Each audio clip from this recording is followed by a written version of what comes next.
ఉదయాన్నే లేచి చూస్తే చూడండి దోస పిండి ఎంత బాగా పొంగిందో.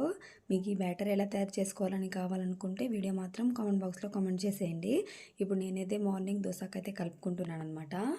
దోస బ్యాటర్లో లైట్గా సాల్ట్, కొంచెం ఒక స్పూన్ అంతా షుగర్ వేస్తే టేస్టీగా క్రంచీగా వస్తాయి అనమాట దోశలు.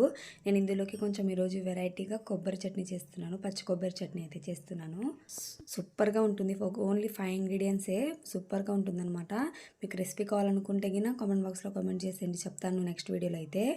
దోసలకు మాత్రం పర్ఫెక్ట్ చట్నీ అంటే ఈ కొబ్బరి చట్నీనే చెప్తాను నేనైతే. పర్ఫెక్ట్గా ఉంటుంది, తినడానికి టేస్ట్ కూడా ఉంటుందన్నమాట. సో నేను డైలీ 2 దోసెస్ తినేదాన్ని, ఇప్పుడైతే ఈ చట్నీలో 3 దోసెస్ తిన్నాను అనమాట. సో ఇంకా నా నుంచి ఏమేమి రెసిపీస్ కావాలనుకుంటున్నాను తప్పకుండా కామెంట్ బాక్స్లో కామెంట్ చేసేయండి. మీకైతే రెసిపీ వీడియోస్ అయితే పెడతాను. సో ఇన్ని దోశలు తిన్న తర్వాత మన ఎగ్ దోశ అయితే వేసుకోవాలి కదా, లాస్ట్లో ఒక ఎగ్ దోశ అయితే వేసుకొని తిన్నాను. సూపర్గా ఉందన్నమాట. అండ్ మన ఛానల్ని ఎవరు ఫస్ట్ టైం చూస్తున్నారో please subscribe to my channel అండి, అండ్ ఫాలో మీ గైస్. నన్ను బాయ్.